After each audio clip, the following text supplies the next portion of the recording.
Hello and welcome everyone to the release of Excerpts from Infinity by Devdas.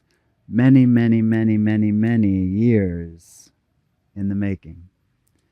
A beautiful, powerful, exciting moment in my own heart and in my own journey, sharing with you the wisdom that was shared with me by my own beloved teacher in India, Swami Jnanananda. Many of you might not even know his name because many times when I'm talking about my teacher in India, I don't always mention his name. Why?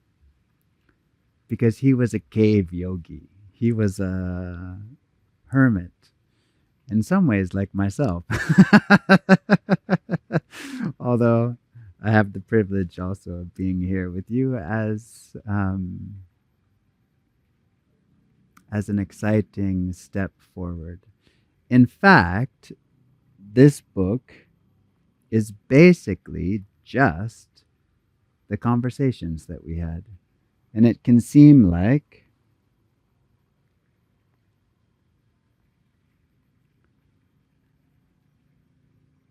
maybe that's not much, but conversation has been the way of communication in the spiritual realm for probably thousands of years. The Bhagavad Gita is just conversations between Arjuna and Krishna, between the student and the teacher. And while I feel like I cannot put myself in the same category as Arjuna,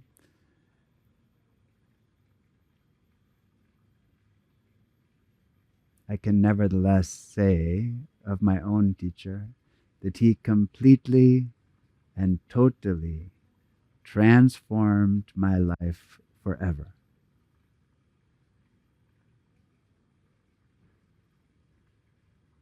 In a very real way, there is the life of Devdas before Jnanananda and the life of Devdas after Jnanananda, and it's not the same life.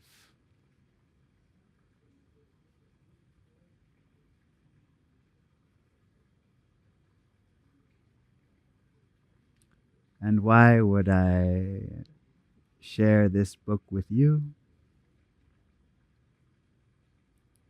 It is my hope that a fraction of the blessings, a fraction of the wisdom, a fraction of the joy that was transmitted to me is also transmitted to you. And I have it in my heart, and I feel it's absolutely true. It will be like that.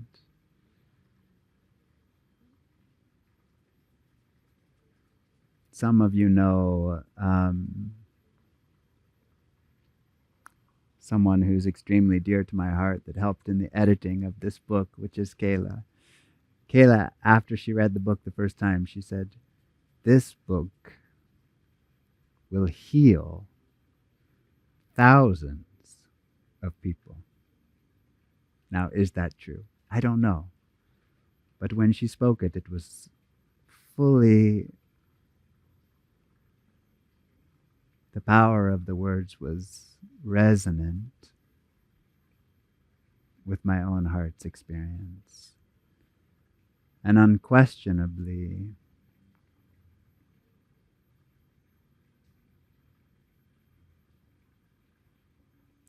well, we were just talking about it a moment ago, and the blessings that were received by me in India, they are just too long to count. They are too many to count. But perhaps one of the greatest blessings was a living example of someone who had freed themselves from all of the limitation of the mind, of the identity, and was a living, breathing example of spirit.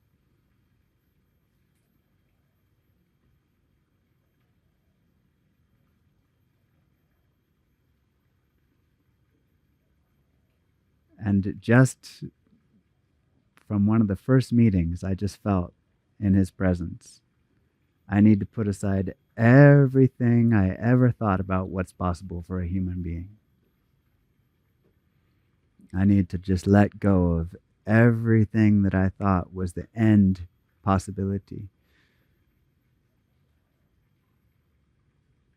Because more than that is possible. And Jnanananda ji is still,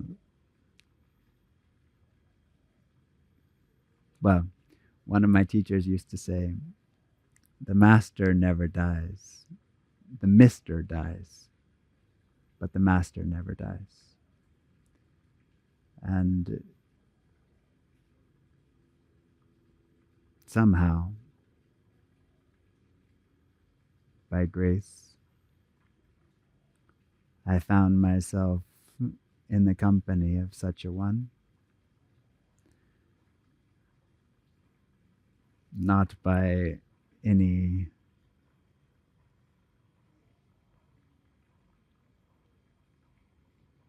good quality on my part, but by grace. And if there was a grace from my side, it was the recognition of who it was that was speaking. But maybe we start at the very beginning. Let's zoom out and start at the very beginning. So, young Devdas is in India, and I heard the name of my teacher. I just heard it. Someone said, Swami Jnanananda. I just knew I must meet this one. Right away I knew. So I took his information. He didn't have a cell phone. He had a home phone. So I called him on the phone and I got directions to his place, which was far away from where I was. So I went on a pilgrimage, on a journey. And part of that journey, the last part of that journey, was by bus. So I was coming by bus, and I was just enjoying being in India, being on the bus, everything happening. And the man who was taking the money for the tickets just kept passing me by and not taking my money. He was asking everyone else, where are you going? How much money? Da, da, da, da. He just never said anything to me. But I was hardly noticing. I was just in my own contemplation and excitement for the journey ahead. And we got to Dehradun, where Swami Jnanananda lived, in this beautiful, quite magical little hermitage. And no one had taken my money. In India, there's two people. There's the driver of the bus and the guy that takes the money. So the driver of the bus was there, but the guy that was taking the money jumped off and ran away. I guess Dehradun was the last stop. And so somehow he hadn't taken my money, and it felt like I didn't really want that. I felt like I took this trip on the bus. I ought to pay for the trip like everybody else. So I went to the driver of the bus because the guy who takes the money had disappeared. And I said, I'd like to pay for this trip, please. No one took my money. No, I can't take your money. What do you mean you can't take my money? I'm the driver. I'm not that guy. No, you go away. I can't take your money. Okay. 12 years I lived in India. I never one time, other than this, ever went on a long bus ride where no one took my money. I thought, this is a bit strange. So I continued my journey, and I showed up at satsang at Swamiji's house. And I told him what happened. Swamiji, I was on the bus here and no one took my money.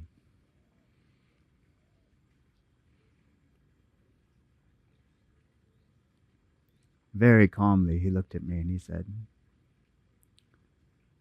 "That's because you're meant to be here."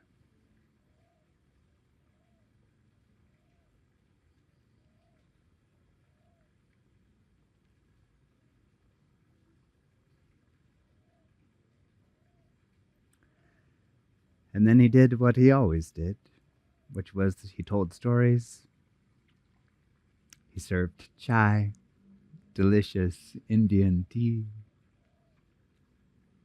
and we sang songs. That was his offering to the world. Every night at Sandhya calls the transition of light. He never met at a specific time. He met at the time at which light transitions to dark. At Sandhya call, stories, chai, songs, prasad.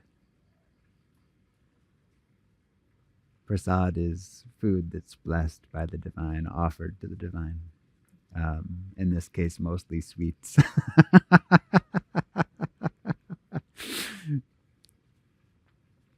So I experienced that first satsang, and I was getting ready to leave.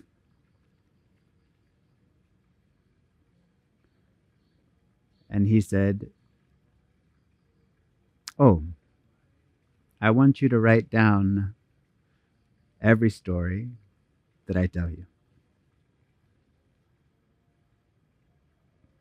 And I said to him,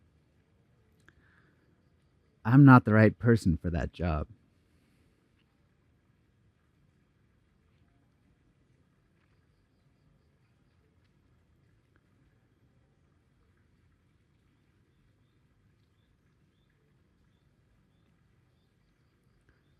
I don't always remember very well.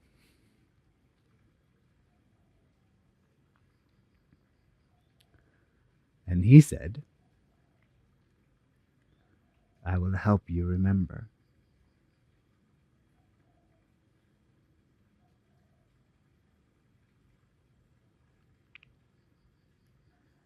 And if there's one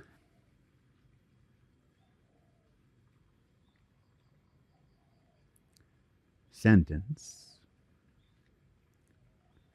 that could contain our whole relationship,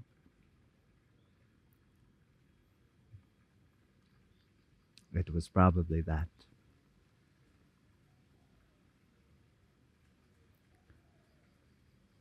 I will help you remember.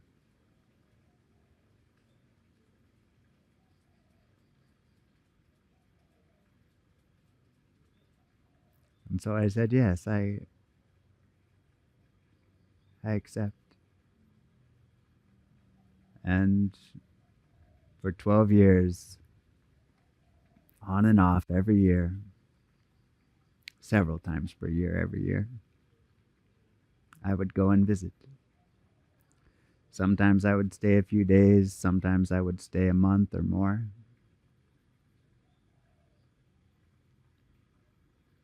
And he would share with me the stories of his life. We would sing songs, drink chai, and have dessert.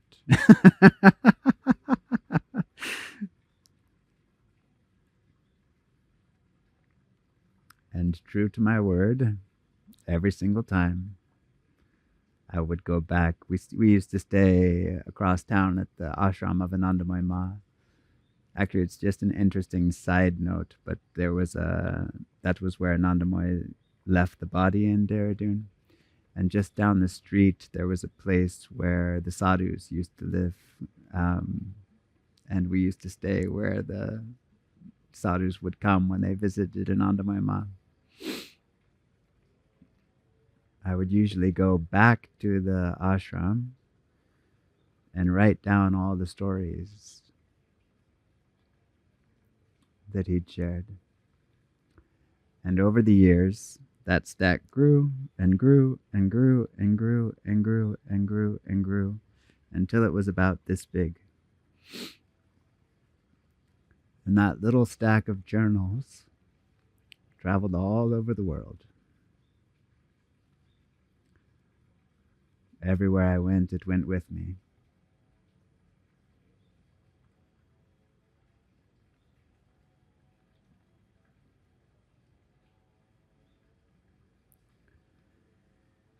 And at one point, before Swamiji left the body, I wrote it all down. I wrote it all down in digital form, and I printed it out, and I brought it to him because I wanted him to verify all the stories. And he did. It's in the introduction to the book, but I think there's 5 or 10 stories that were after that verification. So there's 5 or 10 unauthenticated unauthenticated stories, but everything else he himself read, was kind enough to read. And he gave very small notes. It was quite touching, actually. Like, after he read it, he handed me a little piece of paper, and it had all of his corrections. And interestingly, it was very small. It was, a piece of paper about this big. And mostly, in fact, almost exclusively, it was facts. It was like, okay, this person's name was not right in the story. Just kind of details like that. And then he told me that he loved and deeply appreciated the book. But he also said he had written his own book, which is an incredible book, probably my favorite book of all time, called Transcendent Journey, Swami Jnanananda Giri. And Transcendent Journey, well, maybe I have to back up a half step and say, everything he gave for free. When I first came to visit him, nothing was charged. There was no advertising. He was in a very, very, very unique situation that he had been forbidden by his teacher to create any kind of organization of any kind. His own guru said, no organization, no advertising, no website, nothing. Just direct connection with other human beings. And he never charged for anything. After I had come for a few times, he gave me a CD of his music.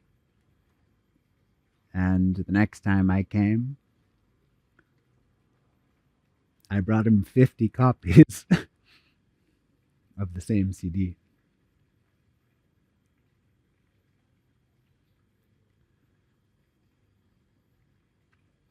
Because he was giving it all for free. And I wanted other people also to be able to receive that. He gave me a poem, which is in the book.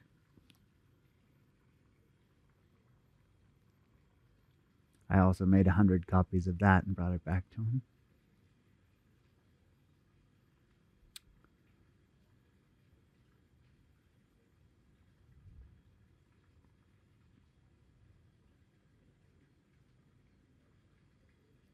And his own book, he actually gave me for free a copy. The publisher was right down the street. I immediately went and bought all the copies.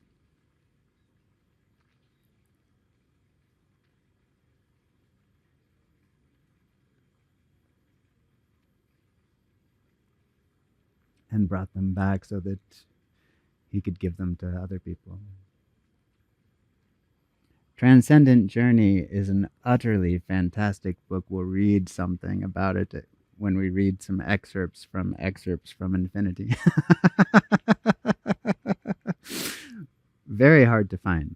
Available on sometimes on Amazon in India.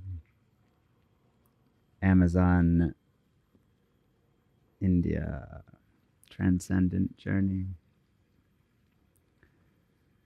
But he'd had a lot of difficulty with his publisher.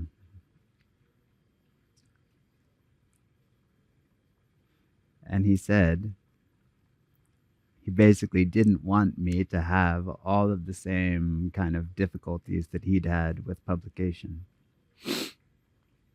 And so he said to me, give this book out as prasad. Now, we already looked a little bit at what prasad is, but maybe we can look a little more. Prasad is food that you offer to the divine, and then after singing and after satsang, you eat this blessed food.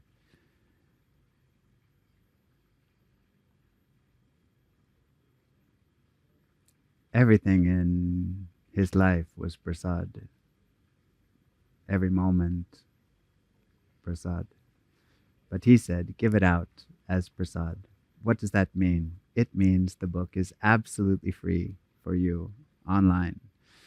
No cost. Share it with as many people as you like. It is my privilege to share it with you. And like I said earlier, if a fraction of what was received here is received, I'll be in extraordinary gratitude.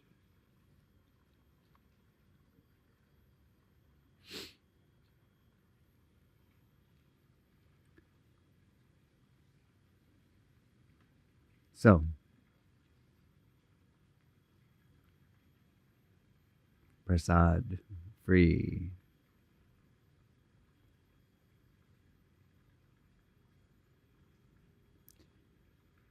Whenever I would come to see him, he would say, Devdas just moves freely. No appointments, no disappointments.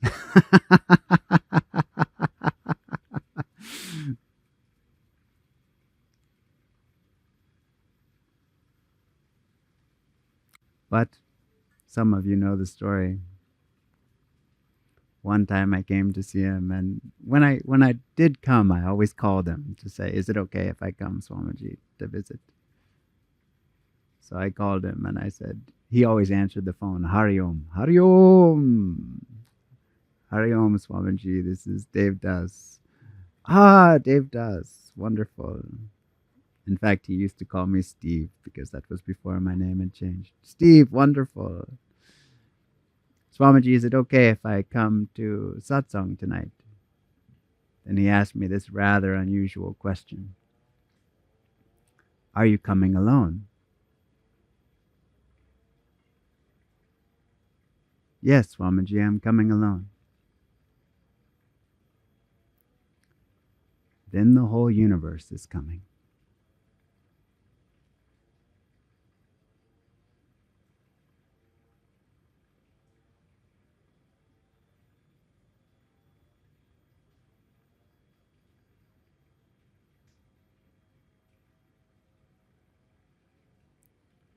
And that way of seeing,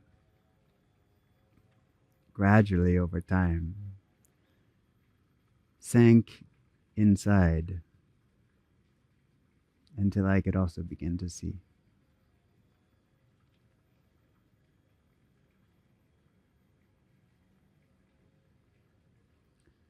And his seeing is totally alive in our community. Recently, I was at a meditation retreat in India. The day I got out of silent retreat, 9 days. The day I got out of the silent retreat, I was listening to my messages, and I got a message from Tandi, who some of you know from our community. Your teacher came to visit.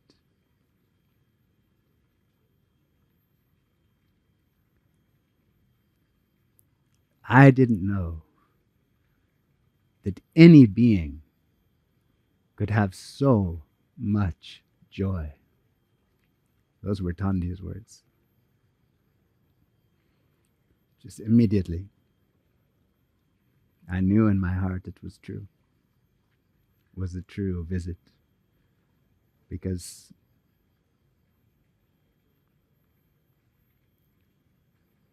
that was very much his,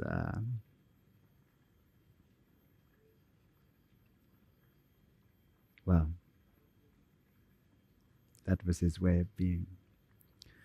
In any case, this book is about 12 years of conversations with one of the great mystics of India, who was a secret mystic. Absolutely a cave yogi. No organization, no appointments, no disappointments.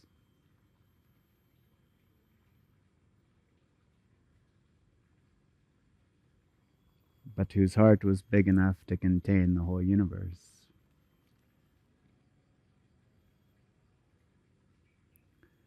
And because of that, I want to say about this book, it's not necessarily that I would recommend to read it cover to cover. You can flip it open to a page and read something. You can read a few stories before you go to bed. But the stories are meant to be sort of a doorway into sitting in India, in a very small magical room with an extraordinarily magical being, and sharing some of the joy and the wisdom that was shared in that place. So with that spirit, we will open the book.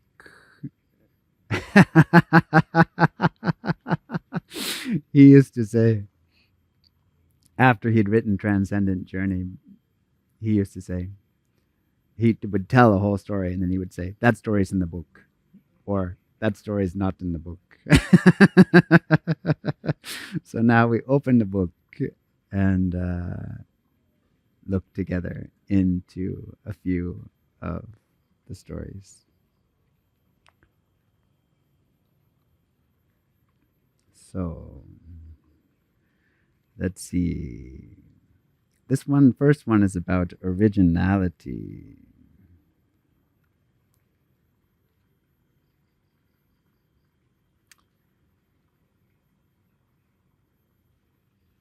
This is one that I feel like affects many Westerners, which is why I chose it to start. And it starts with a quote that Maharaj said he read in a newspaper.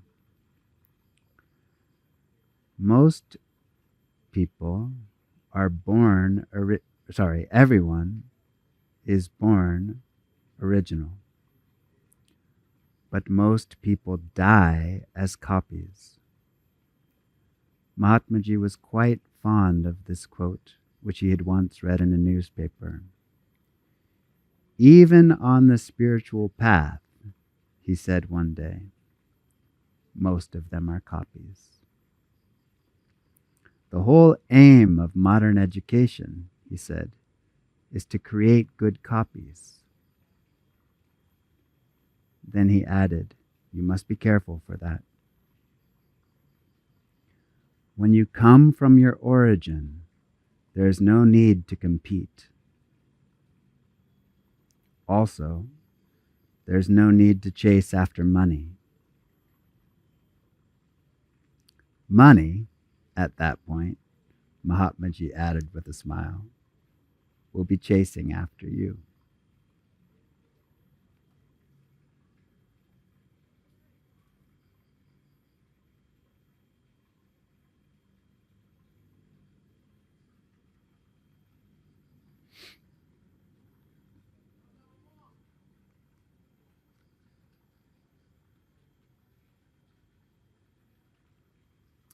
And another one about originality. When I arrived for satsang, Swamiji sat me down. He lit the incense in his usual way. As he began talking, I could see that the smoke from the incense was mirroring his thoughts and words. At one moment after he finished a thought, a whole section of smoke rolled itself quickly into a ball like a period. During that moment, he was talking about originality. When it comes to songs, Mahatmaji said, I am a great thief. I have taken songs even from a beggar.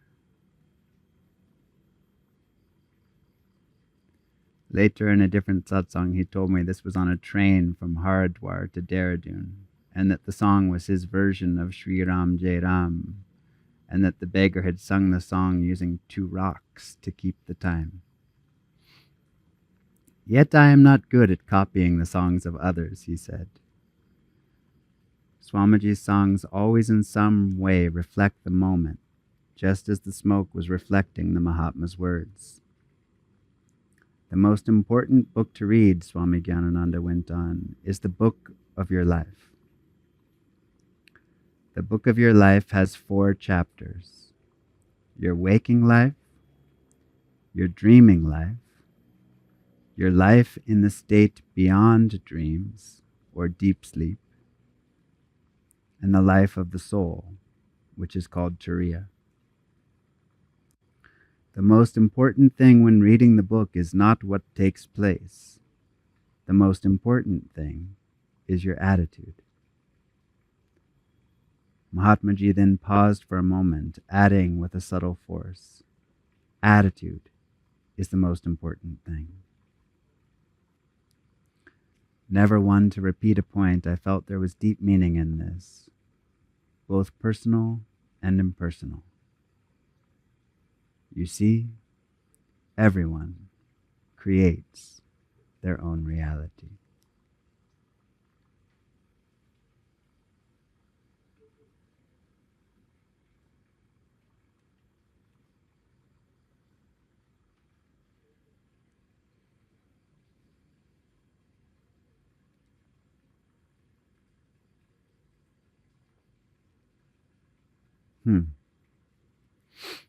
So you can see that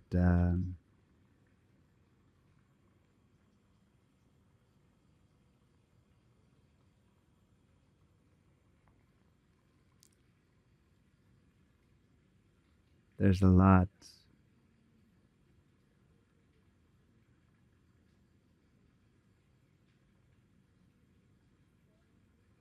countless gifts in this book.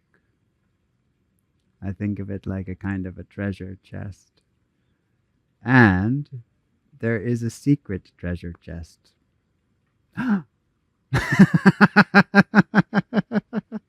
What does it mean? There is a secret treasure chest on Google Drive of some of Swamiji's songs, some of Swamiji's writings, some recordings of our time together. And if you've come this far in the video and you send me a message on WhatsApp or Instagram or however you like, I will send you the link to that folder. Because everything that was given freely. In fact, one of the only times I ever got scolded by Swami Jnanananda was that in the beginning, and maybe even in the end, I received so much by being in his presence. I couldn't help myself. Whenever I would leave, I would stay for however long I would stay for, a month or a week or whatever. At the end of the time, at the end of the satsang, I would kind of look around, make sure nobody was looking, and I would go put some money in his shoes. And then one time I came to visit him and he said, every time when Steve leaves, he puts money in my shoes. He thinks I cannot afford a haircut. And everyone laughed because, as you can see, he didn't cut his hair or his beard, and everybody knew that. But I think it was his way of saying,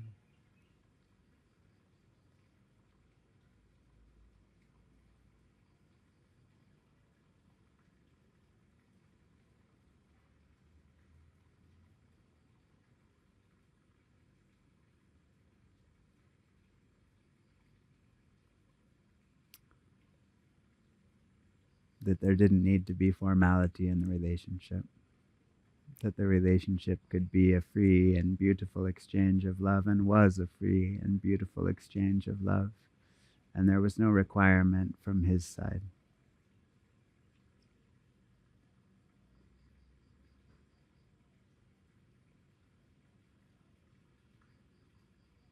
Just that statement there. Meditate on that. What would it be like to be with someone who loved you totally and didn't want anything from you at all?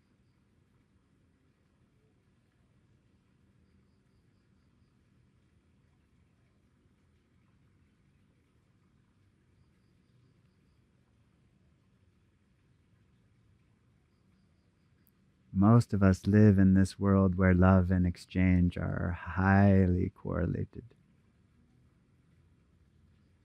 Like, I love you, but I would love you more if you took out the trash. What would it look like to be loved by somebody who didn't want anything from you?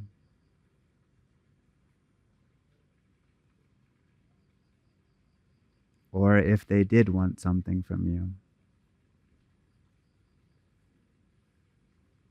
they wanted only the recognition of what was true in your own heart.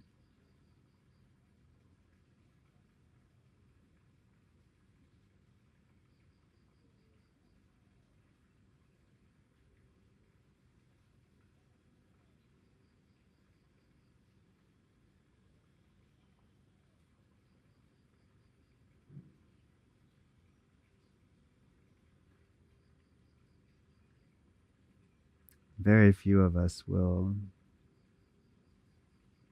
have the opportunity in this life to be around a love like that. But you can be around it.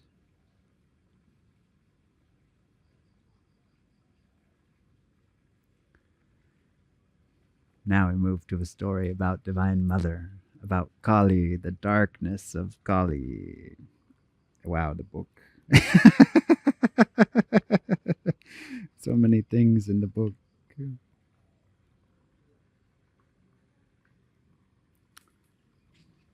Yeah. Ready? In one of the scriptures, this is Jnanananda talking, maybe the Yoga Vashista, I read of space travel. The bodies did not travel, only the mind, astral traveling.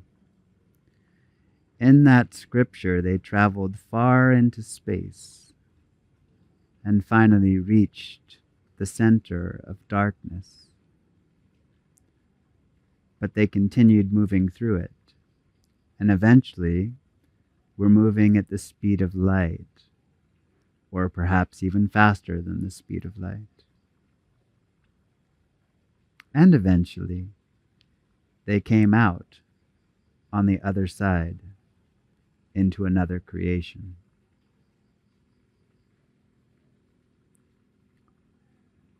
This dark area is Kali. Universes are created and universes are destroyed by the darkness. Everything in creation comes from the mother. Even in Switzerland, Jnanananda was Swiss, we have a temple to the Divine Mother, the Black Madonna. Even the fierce aspects of Divine Mother can be seen in Switzerland. Kali and Mother are that blackness. that which gave birth to the universe and withdraws it again. Ramakrishna knew Kali in that way. He had seen her in meditation. At that moment in the story, the lights went out in the satsang room, never to return. Very strange indeed to be sitting with a Mahatma who's talking about the blackness of Divine Mother and then be plunged into darkness. The Mahatma just made light of it, saying, God must be listening. Or maybe it's the government. They heard me, and they said, enough.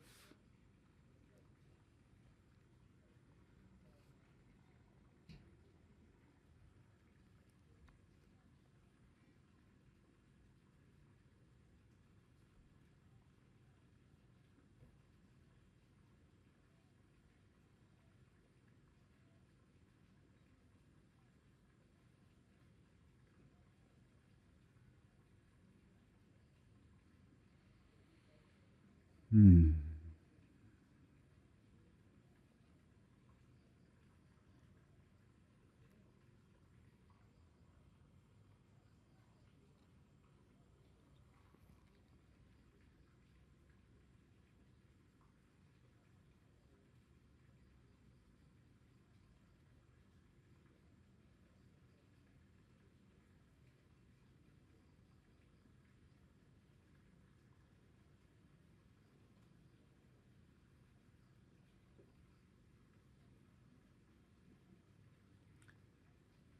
He used to say about transcendent journey,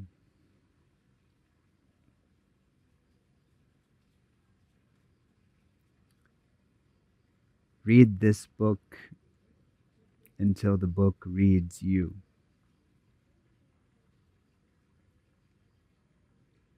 It was the same advice that he would give about mantra practice, actually. Chant the mantra until the mantra chants you.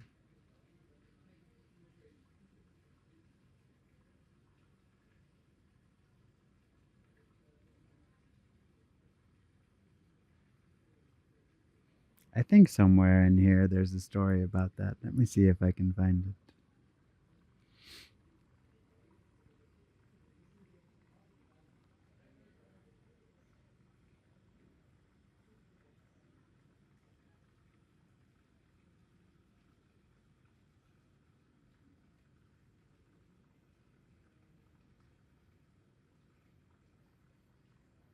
Yes.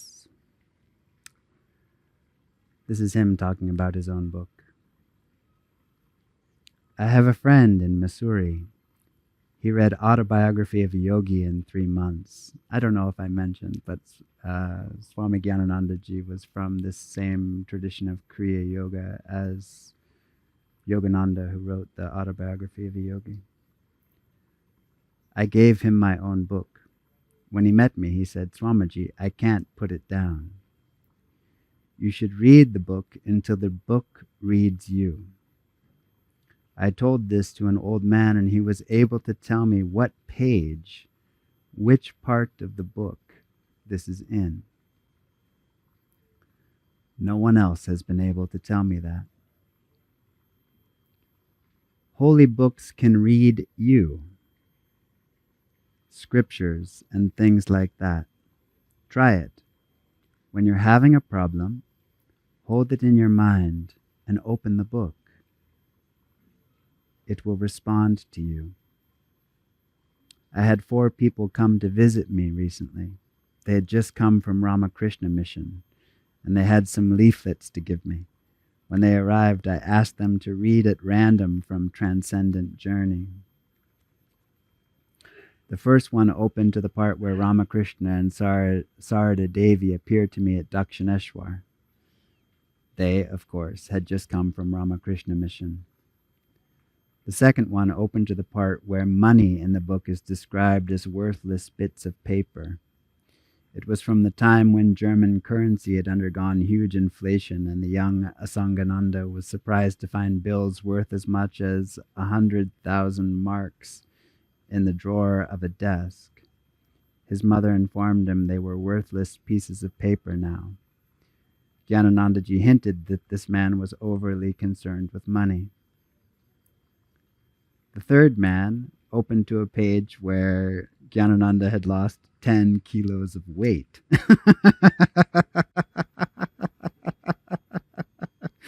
Swamiji, with a smile, commented that that man was perhaps concerned with his weight. The next man opened to the pages in the book that described the diamond mines of Pana. Pana is famous for the only diamonds in the world that lay close to the earth's surface. Strangely, this man admitted that he'd been counting his family's jewelry before he came. Books are not books. A book written by a saint is a passageway, and it can lead you to your own true self.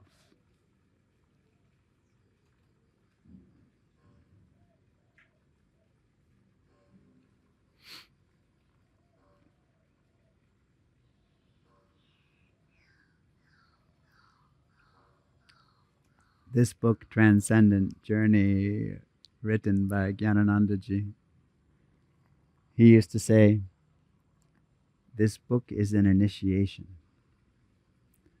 I never heard any yogi of any tradition say that.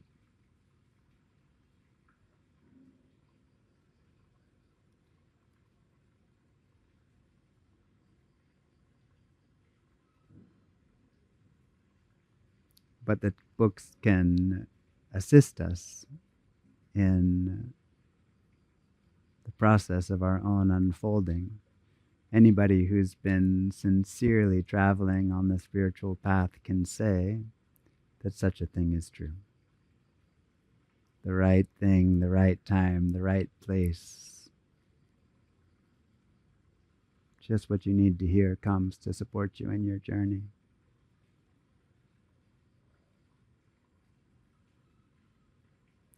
Now just 2 stories left, guys, because we said not too much at one time. Otherwise, you'll be floating. We'll all float away. So, this one's about love.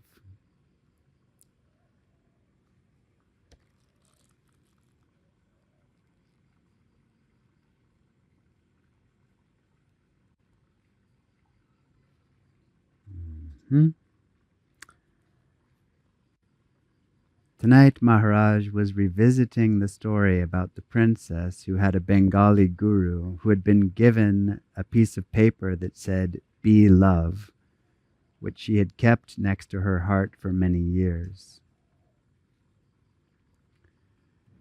I don't tell it in this story, but in a previous story in this book, basically, Jnananandaji met this woman, a Bengali princess, that had the words "Be love" written next to her heart, and she had been carrying around, her guru had written on a piece of paper, "Be love."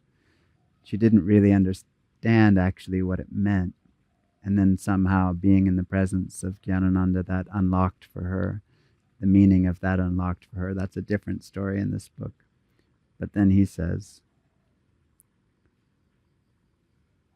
he mentioned that when it came up, he was teaching them the 4 steps of Vedanta, which are as follows. First step, listen. Then Jnanananda said, but this is misunderstood and taken to mean listen to talks or listen to books, when it actually means listen to the intelligence of life and to the Guru Mantra. Step 2. Think. Step 3. Meditate. Step 4. Become. Then he simply said, you can apply that to love. First you hear about love. Then you think about love. Then you are in love. And then you become love. Love is perhaps one of the greatest teachers of all.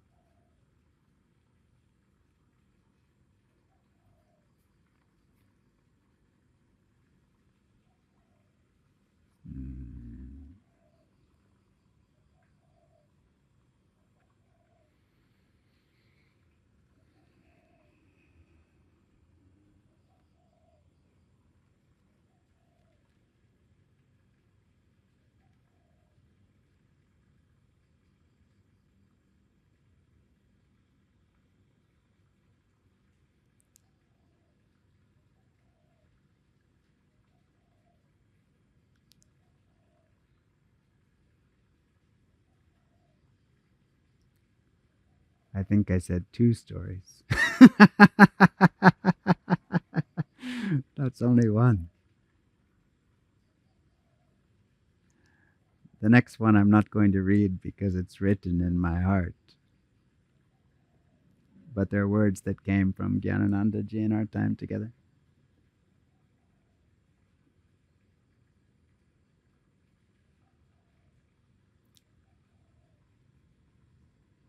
Take some of the stories in the book and really try to live them. Try to experience what it would be like. This is also my advice to people when they say, oh, I'm reading the Bhagavad Gita. Okay, then sit on the battlefield. See Krishna. See that he's talking to you.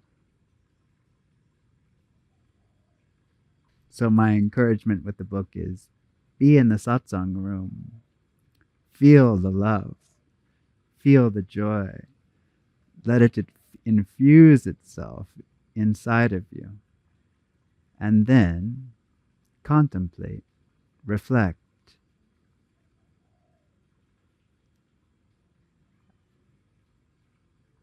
Once I was with a friend and we were going to visit Swami Jnanananda, and it was, I think, his first or second time being there. I brought him as a friend.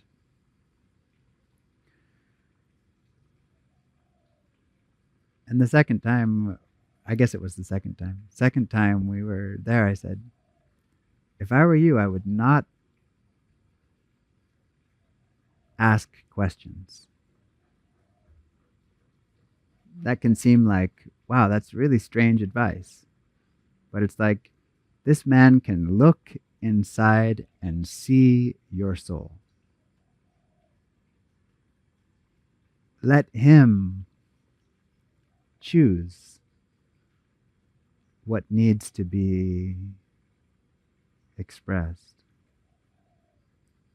I was always trying to listen.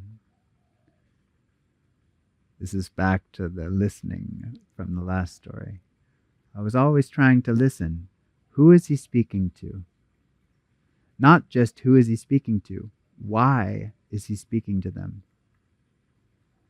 And you know, he gave me this incredible gift. It was just kind of circumstance, but many times I would come there on public transport, and then town was quite a bit away from his house, and I used to stay on the opposite side of town.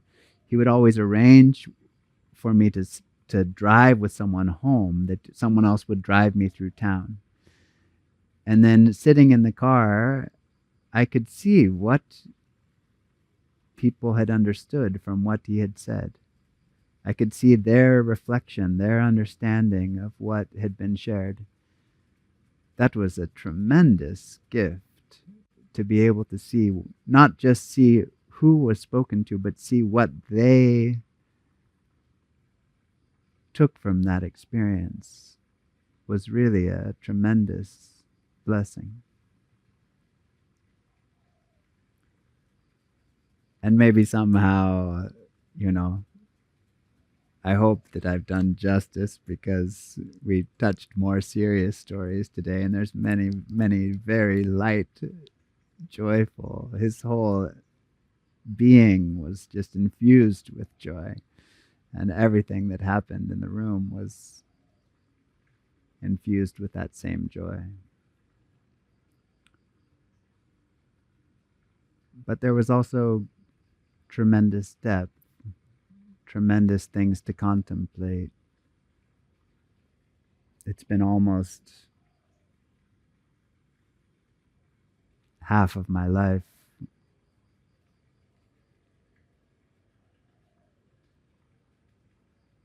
not quite, almost half of my life since I met him. And I'm still deeply contemplating certain things that he said. Just the other day, I was sitting with Kirsten. I said, something Jnanananda said is just passing through me.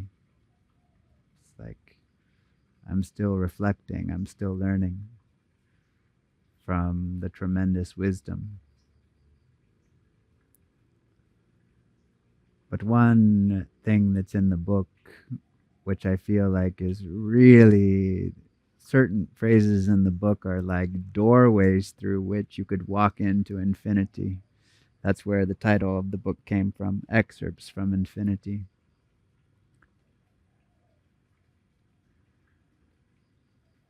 And the words from this story is,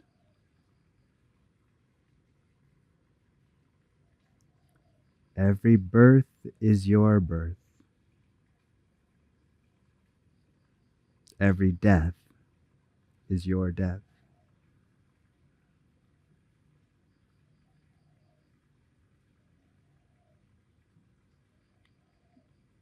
Not as a thought, or it's like if you lived in a way that reflected that, what would your life look like? If you lived in a way that every birth was your birth and every death was your death,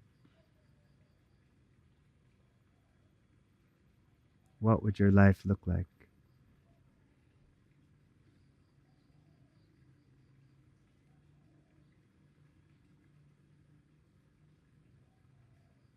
Would that change the way that you see?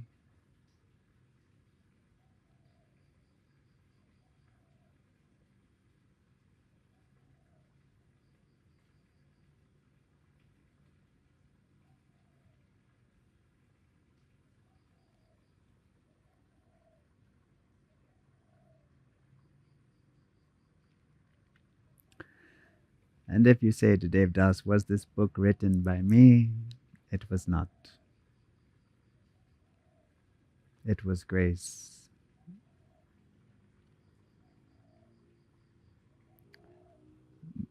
Full gratitude to Swami Jnanananda ji. Full gratitude to all of you. And in the very end of the book, it's written, and I want to say it out loud also. Somebody in our community helped edit the book, and that's Kayla. And not only did she edit the book, she made the cover. And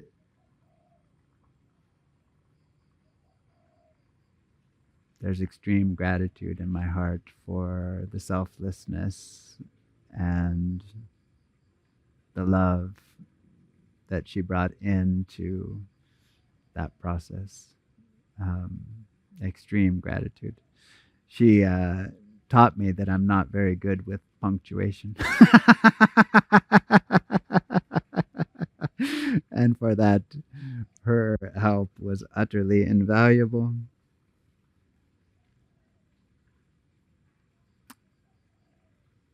Freely available to all on devdas.org, link down below. Thank you for coming with me on the journey.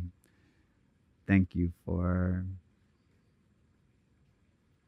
being open to contemplate. I feel like some of the stories in this book, they end in silence. Use them that way. use them as doorways. Jnanananda said his book is an initiation. My book is not an initiation, but it is a doorway. And it's a doorway that can help you discover something about who you are. And it is my hope and my prayer that that brings great joy and great discovery.